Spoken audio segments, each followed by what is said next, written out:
Hey there, folks. Patrick King here, and I got to tell you, we're pretty excited about this opportunity thanks to the new Facebook Live option that we have here to be bringing you our first Facebook Live broadcast question and answer session. So we've we've opened the floor first for our Q&A in our closed, in our private Patrick King Horsemanship discussion group. We're going to do that each time we offer these broadcasts. So if you'd like a shot at getting your questions to the front of the line, you're going to want to take a click over and ask to join the Patrick King Horsemanship closed discussion group, because, as I said, that's where our first questions are going to come from. Once we take care of a couple of those, we're going to open the floor for live Q&As. So as you join in here, as you click on to watch, leave us a comment in the little comment section below. Let us know you're here. Say who you are, say where you're from, something like that. So we've got some numbers jumping up in there. That's pretty cool. So we're going to start off again, like I said, with some of the questions from the open Q&A session in the discussion group. So the first question here came from our friend Byron. Byron actually posted quite a few questions in there. So, but one of these that really struck me is the following here. He says, some folks seem to teach a horse from the moment they start working with them, and they're often happy to finish fairly quickly, so shorter sessions. Others seem to think that the horse doesn't start learning until they're just about wore out. So, somebody may be lunging or working them strongly before they start with what they call their training session. His question, why would I focus on one way versus another way unless my horse wasn't truly trying or learning in the beginning? So to me, this is a great question. We've got different ideas out there. What I want to be sure that we all understand, and I think Byron understands this, the horse is always learning. The horse is learning every moment. They're learning from the moment they see us coming, through the pasture gate or into the barn. They start learning from the moment they're with us there about what we're going to accept, about how or what we expect of them in that moment. Now, just like some people, some horses maybe need a little bit of help getting into kind of that learning thinking frame of mind, right? I mean, we probably all know somebody like that. Maybe that was you in school or something. It's important to recognize that in the horse, so maybe we might have to do some smaller things kind of as a warm-up, getting the horse mentally engaged, mentally ready for the session that we've got prepared for him. And also to the idea that some horses won't learn unless we're really working them hard to begin with. Again, we've got to think about you and I. When we start to get tired, our learning and our retention especially will really start to diminish. So, some horses, like I say, some horses might need to work a little more before they can get started. Some horses are ready right off the bat and engaged mentally. So it's going to depend. Some horses are better off with shorter sessions, frequent sessions. Some horses are better off with a longer session, and a lot of times it depends on where the horse is in their development. If it depends also on what we're presenting to the horse. If we've got a horse, say he's trouble to catch, I might spend 10 5-minute sessions in a day working to catch him versus one long session. To that horse, the shorter sessions, the more frequent sessions are probably going to be more beneficial. So a lot of it is going to be about the quality versus the quantity. All right, for whatever that session is, that piece is that you're trying to present to the horse. So thank you for that question, Byron.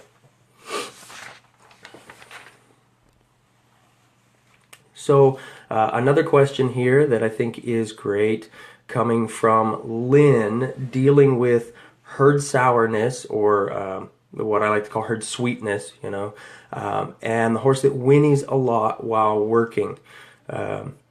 This is a great one. We see this quite a bit at our clinics. We see horses that are buddy sweet or herd sweet. We deal with issues, barn sourness or barn sweetness. Kind of the same thing, as the buddy sweetness, as far as I'm concerned.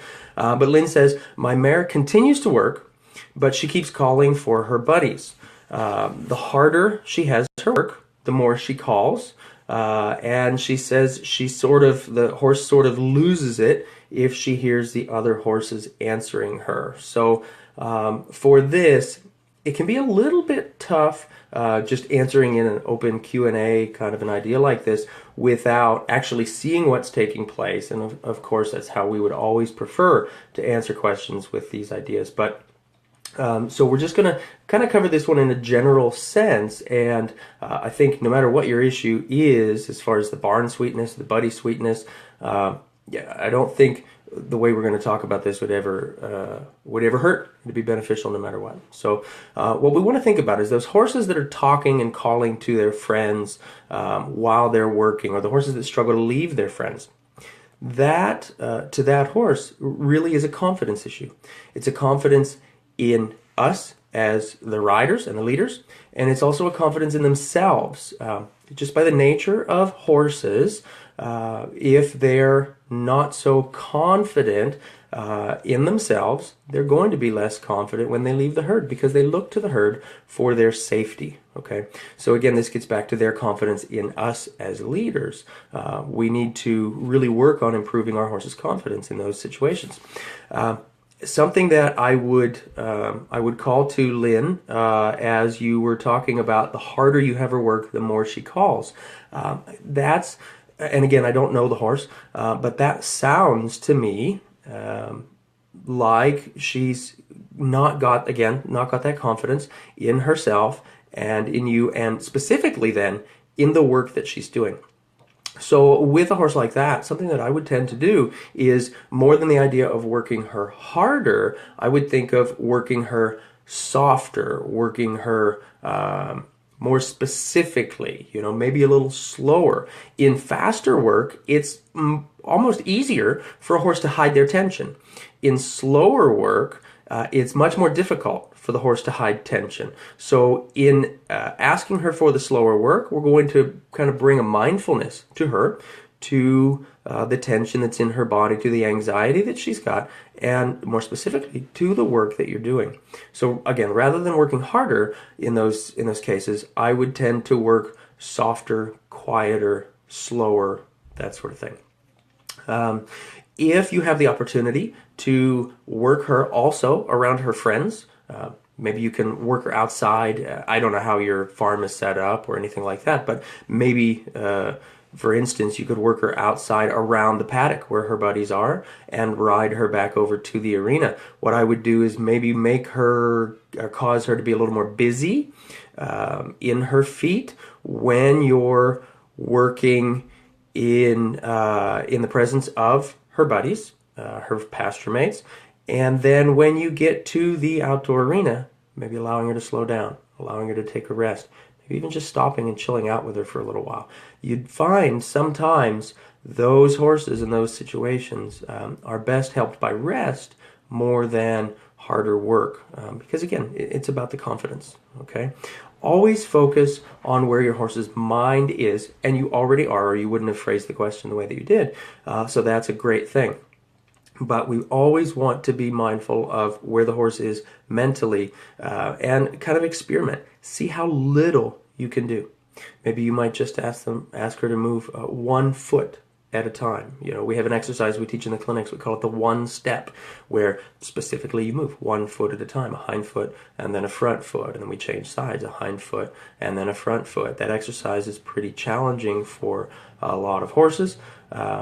because of the focus that's involved. So that slow exercise might even benefit your mare more, again, than the harder work. Or, maybe I know you ride dressage, maybe you're working on some lateral work with her. You might say one step of shoulder in, followed by one step counter shoulders in, one step travers, one step renvers, smaller things, one step at a time, really slow, really soft, really quiet, to just, again, allow her to start feeling better about herself in those situations. A friend of mine, Tom Curtin, has a fantastic way of saying it, and I try to live by this principle since I heard him say it years ago. He says, it doesn't matter what you think of your horsemanship, and it really doesn't matter what I think of your horsemanship. What matters most is how your horse feels about himself when he's with you. And I think we could take that and run with it. There's a lot to be said for that, and there's a lot that's said in that little phrase. So that's worth writing down. I think of it all the time, every time I'm working a horse. It doesn't matter what you think of your horsemanship. It doesn't matter what I think of your horsemanship. What truly matters is how your horse feels about himself when he's with you. So thank you, Lynn, for that question. So, and Mark Jones popped up a question: what if your horse doesn't like grape jelly? Well, try maybe some apple butter. I bet he'd probably like that better.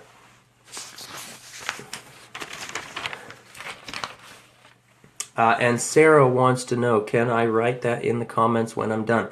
Yes, I do plan to write some notes in the comments section below. We're also going to try to transcribe this video and post it to our YouTube channel so that it'll be available for you to review and go back to later on. We're going to leave the video up on our Facebook page so that you can come back to it, refer to it later also. So thank you for that, Sarah.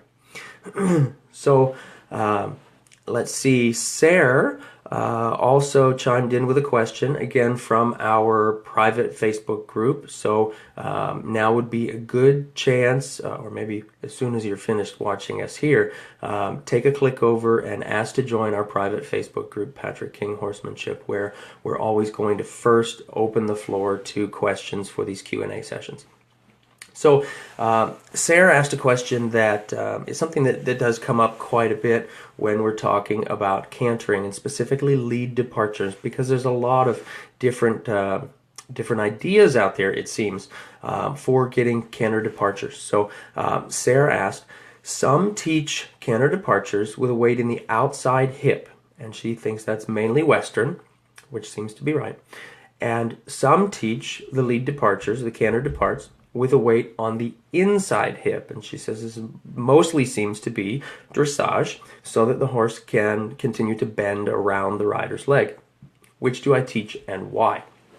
This is a question where I feel like I should be riding a horse and videoing this for you, because this can, we can get into kind of the mechanics a little bit of how the horse moves, biomechanics. As we answer this question, and this is something that I've thought a lot about for quite a while, so it was great that Sarah asked this. And I think about it because, which way works? Both ways work. You can ask the horse to go in travers, or to go in haunches in, and get that canter depart, and likely you'll get it correctly. You can also ask the horse to bend around your inside leg more, increasing the bend, maybe asking for leg yield, and you'll still just as likely, with just as much success, get the canter depart on the correct lead. So the part that I think about all the time is why. Why does that work? And those of you who've ridden with me in the past, I'm kind of a nerd about the mechanics, the biomechanics, and how we relate to the horses, how we ask them for the things that we ask them for. So we want to think about first how the horse moves in his body, where his weight-bearing legs are. When the horse is going around on a circle, or even on a straight line, the world's a giant ball, so he's always going on a circle, right? Even when the horse is straight, when we would say the horse is correctly balanced, the weight-bearing legs and the balancing legs are the inside hind and the outside shoulder, okay? Coincidentally, these are the legs that we post with when we're riding English, when we're doing rising trot. We would typically post with the inside hind and the outside shoulder, okay? Because those are the balancing legs. When we ask our horse, though, to come to haunches in, the outside hind leg starts to step deeper under the horse's body, okay? When the outside hind is stepping deeper under the body, it's carrying more weight on that leg, okay? It'd be just like you or I carrying a picnic table together, okay? And maybe you carry the outside edge of the table and I climb underneath, right? And I'm going to help you carry this picnic table from the underside. Which one of us is carrying more weight? I am, because I'm stepping deeper under the mass, right? I'm under the heaviest part of the table. You're out on the edge, okay? So taking this back to the haunches to the inside when we're asking for our canter depart. The haunches to the inside shifts the horse's weight to the outside hind leg. So then the horse is balancing on the outside hind and the inside shoulder, which we know is counter to how they typically would carry themselves in a balanced frame, with the inside hind and outside shoulder carrying the weight, okay? Now, what does that have to do with the canter departs, right? Again, I can nerd out about this stuff, so follow along. In a transition into canter, maybe we'll talk about the footfall of the canter first. In the footfall, the landing sequence of the legs is the outside hind individually, diagonal pair together, and then the inside front last. All right. This is why so many people lean down and look to see if their horse is on the correct lead when they're cantering, to see if that inside shoulder is landing last and farther in front of their horse. Okay. So knowing that the diagonal pair that is the primary balancers are still a diagonal pair in the canter, just like they are in trot, we want to think about keeping the weight, we want to think about keeping the weight on those balancing legs. Now, in the first stride of canter, and this is where things get a little challenging, so, really think about this as we're going. In the first stride of canter, the horse leaves the outside hind leg on the ground, while the diagonal pair move first, followed by the inside front. The outside hind then comes in. So we could say that the first stride of canter from walk or from standstill is half of a canter stride. It's the second half. So where I believe in teaching the canter leads, and I feel like we can solve a lot of challenges with our canter leads by leg yielding out first to canter in. So we would say leg yield right to canter left. All right. I'm a fan of that because that keeps the horse on the appropriate balancing legs.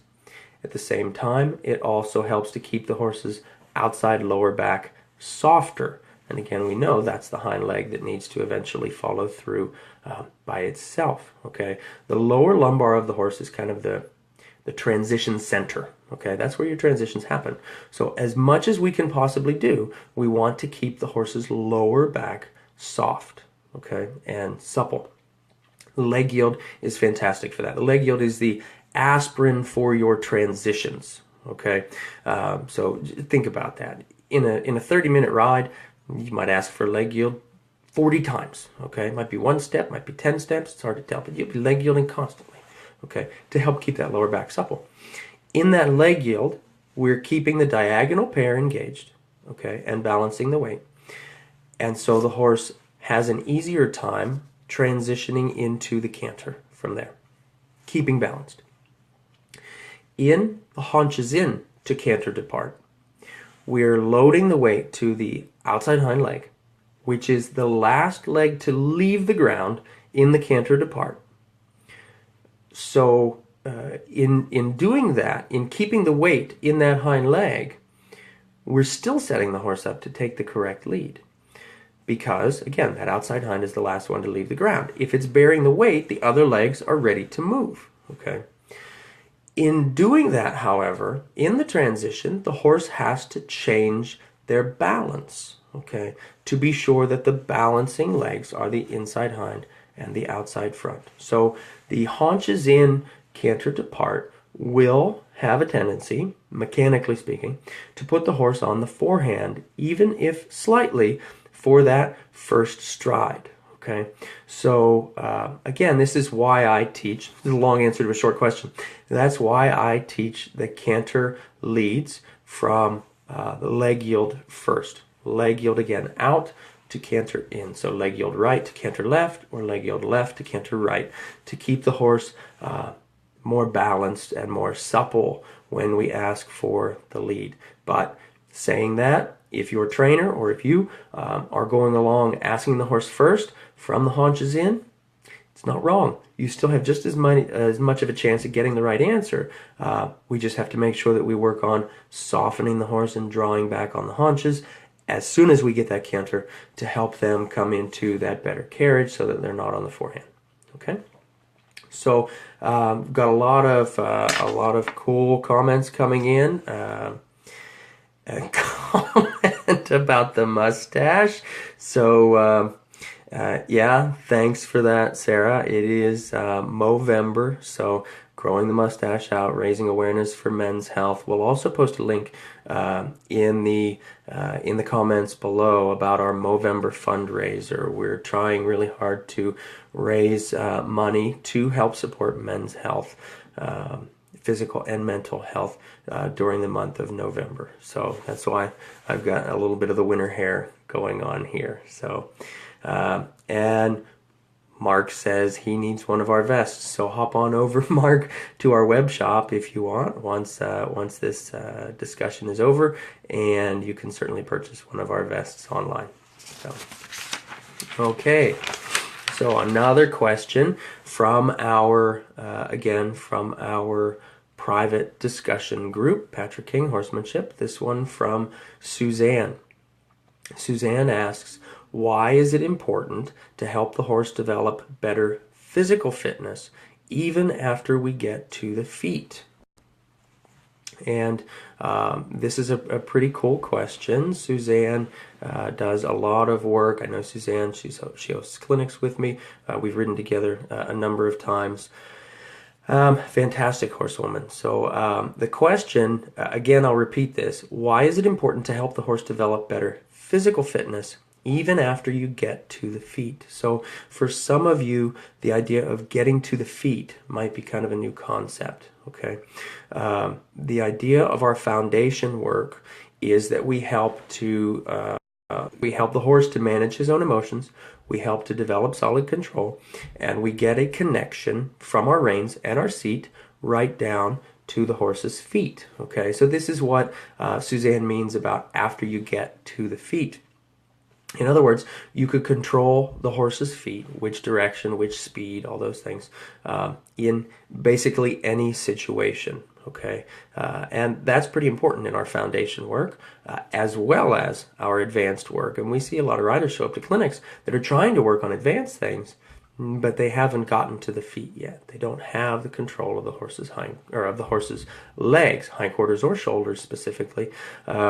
So they have trouble advancing because they don't have the control, again, of those feet. So that's what she means when she says, even after you get to the feet. So again, our foundation work is about gaining control, helping the horse to manage their own emotions, and specifically being able to control right down to the feet. The idea is, if the feet are doing the right thing, the horse is doing the right thing.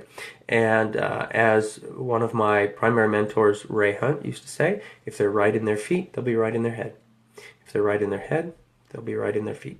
Okay, so we've got to work on getting to the feet with all of our riding. We need to be thinking right down to those feet. When we're riding, the horse's legs are now our legs. So we need to understand, we need to really get a handle on the idea of riding those feet specifically. Okay.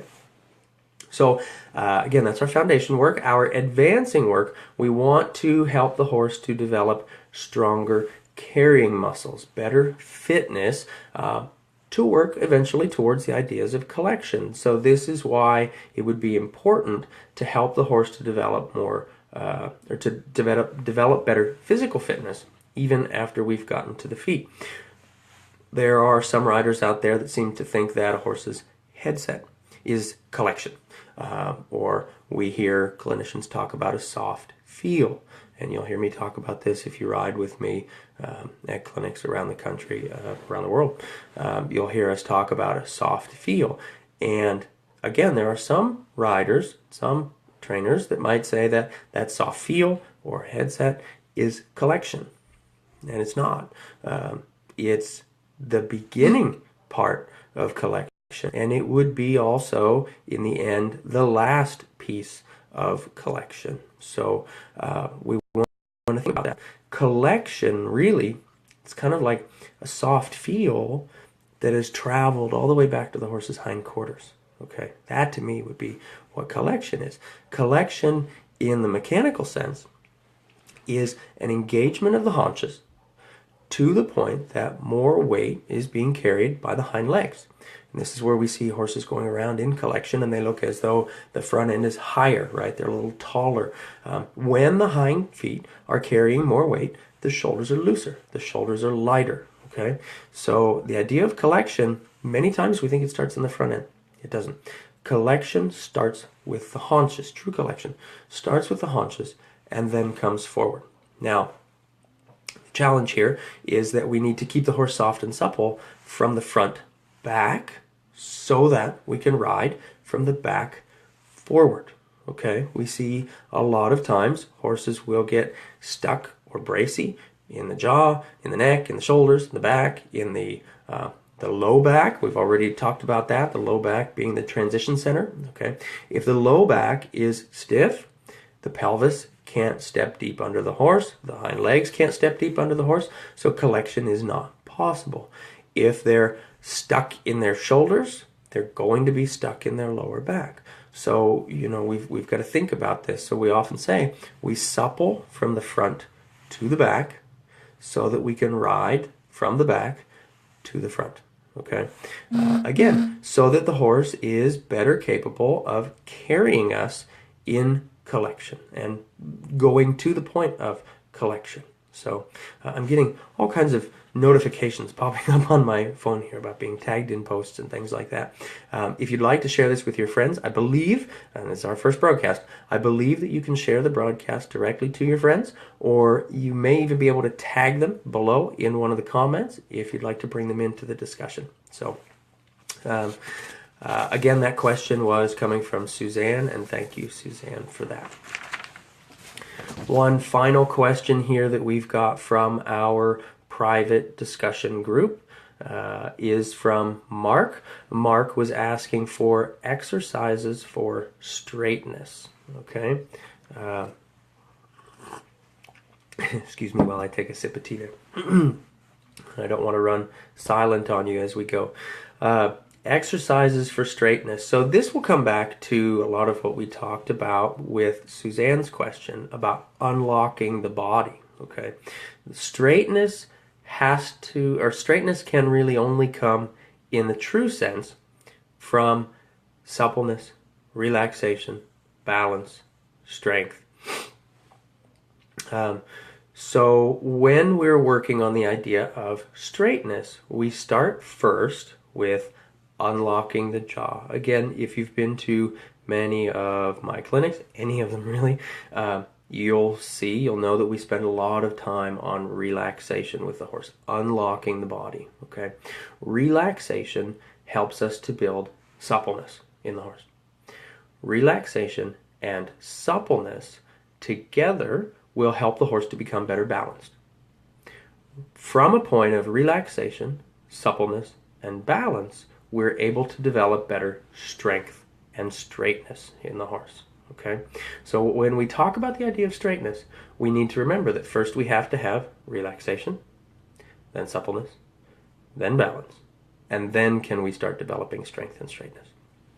So the idea of exercises to develop straightness, assuming that we've got the relaxation, the unlocked body, those things taken care of, we would want to move on to controlling each piece of the horse. So we think about the head and neck, maybe as one separate piece, the shoulders as another piece, the ribs as another piece, and the hips as a piece also behind that.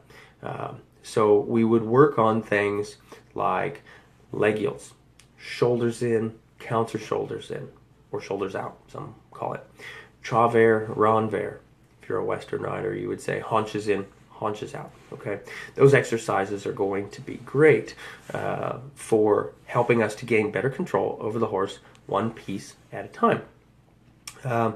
Once we've got those kind of working for us on a straight line, I like to work on those with circles, and more specifically with figure eights.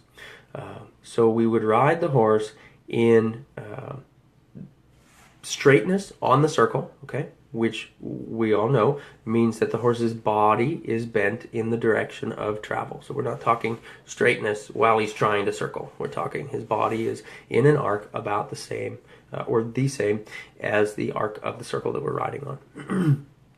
Once we've got the horse straight on the circle, then we would ask for maybe shoulders in on the circle, counter shoulders in on the circle. Some Western riders, you may be more familiar with counter bend, okay? Counter bend can be a part of this also, making sure that we don't bend too far, because that will throw the horse off balance and push him onto the forehand, and that's not going to help us with straightness.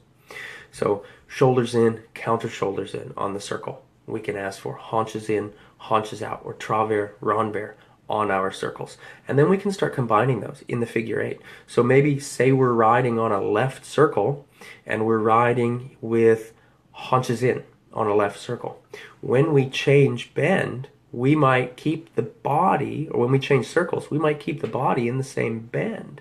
So we're starting with haunches in on our left circle. And as we change to our right circle, we keep the bend to that left bend, haunches in, but now that we're on a right circle, it's become haunches out.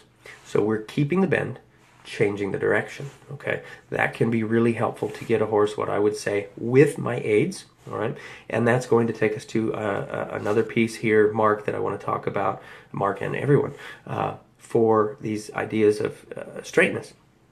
We want to understand that straightness comes from an ease of positioning, relaxation, and strength. Okay, the ease of positioning is really important. If you're fighting and you're pulling and you're shoving, there's nothing easy about it. So the straightness is not going to come through. Okay, so again, the relaxation. We talk about maybe nose bands, right? That's a question that comes up all the time about how tight should your nose band be. My horses, when I'm schooling horses, most of the time I take the noseband off, okay?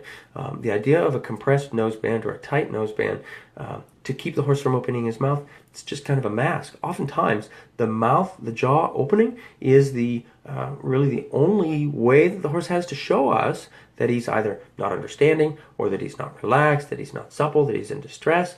If we clamp that shut, he's got no other way to tell us in a simple way, right? Chances are he's going to tell us, okay? You might get farted off, but he's going to find a way to tell you, okay? So we start out, again, this is why I like to ride without the nosebands, to keep the horse soft and supple. If we do ride with the noseband, because if you're competing, we know you have to ride with the noseband, make sure that sucker is loose, okay? There's no sense in keeping it tight, okay? It really doesn't help you train the horse, all right? There's theories on how it transfers pressure around the nose and whatever. To me, that's baloney. If the horse is educated to the hands and educated to the rein aids and supple in the jaw or soft and mobile in the jaw, then you're not going to have the mouth open ideas. But so that's our idea of relaxation and lightness to the aids. We talk about lightness to the legs. I say this all the time in our clinics. If you were to ride with your leg and you were to gauge your leg on a sliding scale, right, from 0 to 10, okay, 0 meaning you didn't touch him with your leg, 10 meaning you used all the leg that you had, okay, you couldn't use any more. It was as strong as you could ride him. If we had that sliding scale, 0 to 10, I would try to only ever use my leg at a 1, okay. The idea of our leg aid at a 1 is, to me, enough for the horse to feel it. he can feel a fly land on his hair, he can feel you at a 1 touching him with your leg. Now, I'll only use the leg at a 1, and if the horse doesn't understand, then I'll follow through, and I'll support my leg, say with a whip or crop or the ramel or the end of a macate if I'm riding, with that at the end of the rein. But I'm not going to change my leg aid and increase my leg. We see a lot of riders that go around, and I ask all the time, where, we talk about that. I say, so where would your leg be? 6, 5, 4, 8. I know some riders go around at a 10. Okay. If I start with a leg aid at a 1 and the horse doesn't respond, I'm not going to increase my leg aid to a 3, okay, or a 5 or anything like that, because that's 2 different leg aids, right? A leg aid at 1 and a leg aid at 3 are 2 different leg aids. So if we ask our horse starting out at a 1 and he doesn't give us the answer we're looking for, I don't care what it is. I don't care if it's stepping forward, if it's a leg yield, if it's a hunches in, it doesn't matter to me. If we're asking with a leg at a 1 and the horse does not understand, and we increase the leg, we go to a leg aid of 3 on that scale. Leg aid at 1 and leg aid at 3. That's 2 different leg aids, okay? The horse never got the opportunity to understand the leg at the 1, and then we decided to increase to a 3. That doesn't make any sense. The horse never learned what it was at a 1. And then we expect him to know what it is at a 3. And I'll bet if he doesn't understand it at a 3, then somebody's going to go to a 5. Somebody's going to go to an 8. Or heaven forbid, somebody's going to go to a 10. Okay? And we try not to do that. I'll only ever ask my horse at a 1. And if he doesn't understand, then I'll support the leg aid, again, with the whip. So the leg is a request, the whip is a reinforcement, or the end of the rein, or the ramel, or the, whatever. So we want to think about that. So the lightness to the hands through the softness, mobility of the jaw, and the lightness to the aids. Again, Mark, going back to the question, exercises for straightness. No matter what exercise we're doing, if we don't have the lightness to the hand and the lightness to the aids, we're not going to have straightness. We're not going to have anything fantastic. So those are the questions that we took from the Facebook, from the private Facebook group, Patrick King Horsemanship. You guys are all welcome. If you're not already members of the group, click on over, request to join. We accept almost everybody. We say almost everybody because if you look like a spammer, if you're selling sunglasses, if you're, doing all this, we've all seen the spam stuff on Facebook. So if you're one of those folks, we're not going to accept you. And if we do, and you start doing that stuff, we're going to kick you out right away. Okay, it's not a 3 strikes and you're out kind of a deal. Our Facebook group is a group for learning, for sharing ideas. It doesn't matter to me what school of thought you come from. It's about the open sharing of learning and questions. So, there's a no harassment policy, whatever. We don't have to have a policy. We just kick you out, okay? Because we have close control over that. So, want to thank you guys all for tuning in. Again, when this is over, if you found that you got value out of this discussion, out of this broadcast, please share it with your friends. Again, we're going to leave it on the page. We're going to try to upload it to our YouTube channel and share a transcription of it so that you can maybe copy paste, things like that, whatever you want to do. If there's anyone out there with questions at this point, please feel free, type them in. Amy wants to know if she needs to rope her husband to stop him from commenting. I think that's awesome. It's great to have Mark on here. I miss you guys. We've got some cold up here, and I'll bet your weather's a lot warmer. So, kind of wish I was down there with you guys right now. So, Mary Jane says thank you, Mary Jane, for clicking in. It's been a lot of fun. I won't lie. When we first came up with the idea to do this live broadcast, I wasn't sure how much I liked the idea, especially as a Q&A kind of a thing, because there's a lot of questions that I feel are best answered with a horse. And I didn't know if we'd have anybody here to watch us, and our numbers have gone up, as high as almost 30 so far in the live feed. For our first feed, I think that's pretty cool. So if you guys enjoyed If you want to see more, let us know. Considering doing one of these each month, where maybe it's a Q&A, maybe it's just me rambling. Lord knows I can do plenty of that. You can tell us what you want to hear. Ask us, again, whatever you want to ask us. If you've ridden with me, if you know me, I'm not shy. So I don't mind. I don't mind much. Whatever questions come in, even the funny ones, comments about the mustache and questions, Mark's questions about grape jelly. I think that's awesome. So, yes, Mary Jane just made a comment that she does. Wow, she does these broadcasts for the wildlife rehab. She's involved with wildlife rehab. She says she gains involvement through doing these broadcasts. I think that's really cool. If you get a chance, visit Sky Spirit Wildlife Rescue Center.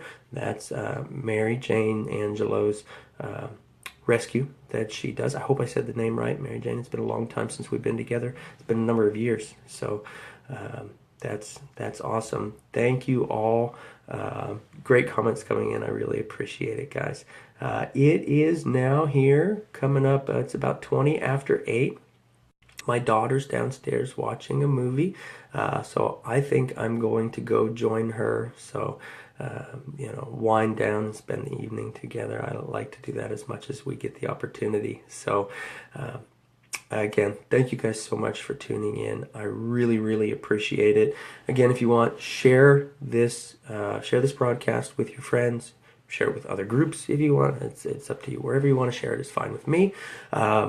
Also, we want to be sure, if you want notifications for when we do these broadcasts again, make sure that you click follow or you subscribe to our Facebook page so that you get automatic notifications to your phone or your desktop or whatever.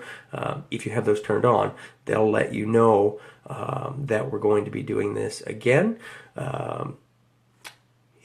So don't forget, you can also visit our Facebook group, our private group. And next time we do a Q&A, maybe your question can be one of the first ones on the list. So thanks so much, guys. Have a great evening. It was a lot of fun to spend this with you. We'll chat with you soon.